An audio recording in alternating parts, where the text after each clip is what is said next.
new van for my adventures.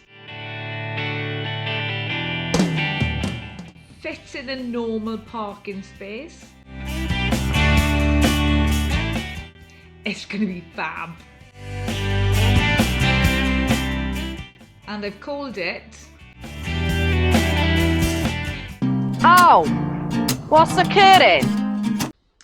A new van for my adventures. No, we're not getting rid of the motorhome. This is purely because I wanted something for myself. I had the BMW car that I was using back and forth to work. My work stretches as far as Bristol, Gloucester area, and I found that when I was up there doing a couple of days on the trot, that if it ran into the weekend, I thought it would be lovely to meet some of my friends on my own without David.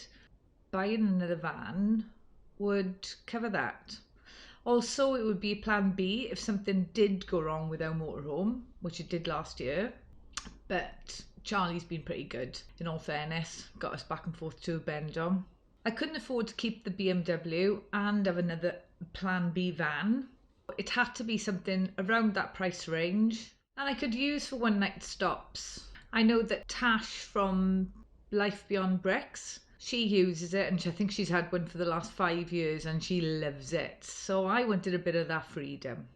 Once I decided that I was going to change my car for a van, then it was like, well, do I buy a van that's already converted? Do I buy a van and convert it myself? Do I buy a van and get somebody else to convert it? After long discussions with my husband and a few other people, I decided that I was going to look for a van that was a day van that would be small enough to fit on my drive, so short wheelbase. I wanted something that I could stand up in because of my back. I wanted it Euro 6 compatible and obviously in the price range, which would be basic swap for my car. Young enough that I could have my private number plate. It wasn't a big deal to have it, but I have had it for quite some time, so that would have been nice to put on. And the biggest thing was to get an automatic.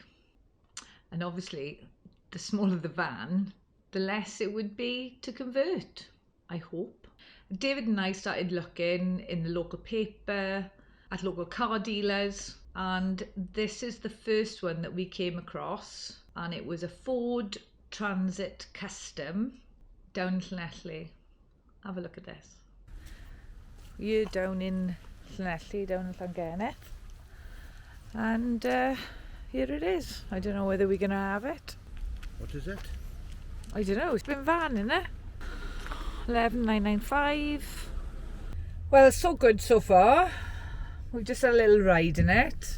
And yeah, it's a lovely, lovely drive. Let's have a look at the inside of it. We haven't got aircon in it, but there's 86,000 miles on the clock. Radio CD, phone and all that gadgets. Heated windscreen. And the seats, they might look a little bit dirty, but they're really comfortable. It looks really clean on the outside. Fit in the car park easy. Yeah, definitely. And can she stand up? Yeah, I can stand up in it. Yeah. Which is ideal. Bit cold. Plenty of racking for her clothes. And a sleeping bag on the floor.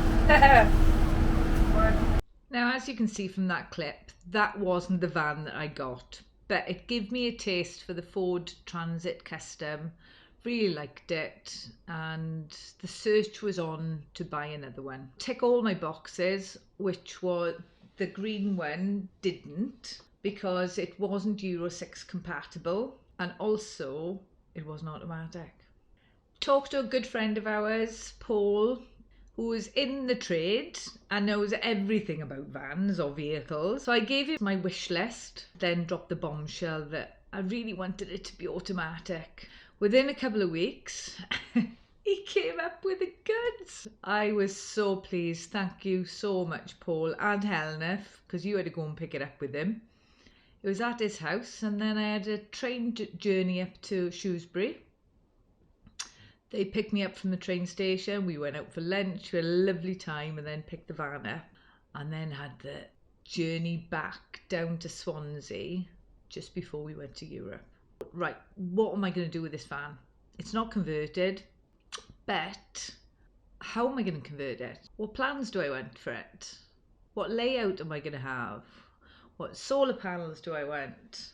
Do I want a one-seater turning round? Do I want two seats turning round? Do I want a fixed bed? Do I want a rock and roll bed? All these things were considered, and I was seeking advice from people that had converted vans already. It was clear by this point that David was not going to convert it, and I don't blame him because we really haven't got the time. We're both working full time. It was just not possible, although I'm sure he would have been able to do it, but it might be ready by 2030. When I was looking for somebody to convert it, I wanted somebody that I could trust, that they had good experience in converting vans already, seen some of their end results, cost, and somebody that I could communicate well with, that understand where I was coming from. And I found somebody. Yes, I found somebody, and that is going to be revealed in our next video. However, I'll give you a clue. Last week I took my van, drove it up to Leeds. Well, I drove it up to Paul and Helena's first, and then they followed me up to Leeds and brought me home on the Sunday. So it was all weekend. Oh my goodness. Had a few to drink last night. Thank God we're not leaving until 12. I've sobered up, but we're heading to McDonald's before we go up to Leeds. Helena said she had to have a McDonald's, and I gotta be honest, I didn't complain. Set me up for the day. Oh, I'm so excited. And do you know who I'm gonna have the van converted with? Have you worked it out yet?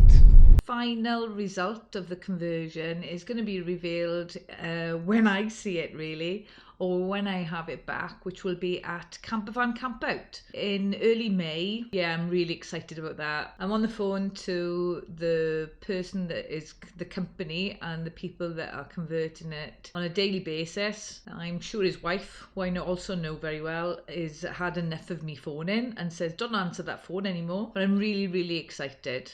If you're as excited as I am, please like this video, give us a thumbs up, subscribe, it is free, it doesn't cost you any money, and press that notification bell to be reminded of any other further videos that we have coming out. I can't wait, it's going to be fantastic!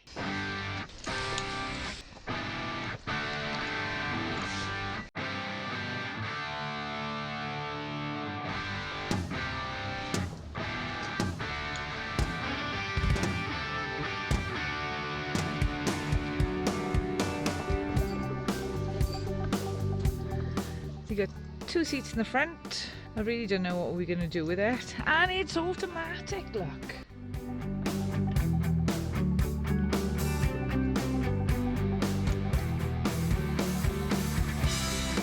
Paul got me the van, and his saying is, oh, that's mint, that is. I've decided to call it Minty.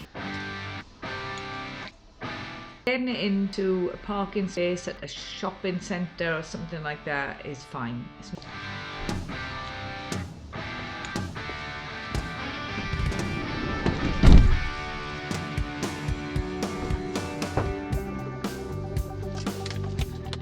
One of the things that I will be having done when I have it converted is having a reversing camera.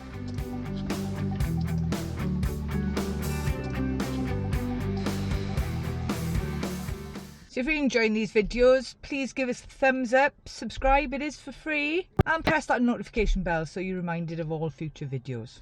You are the ones that make the difference to our channel. Ta-da! Oh, what's occurring?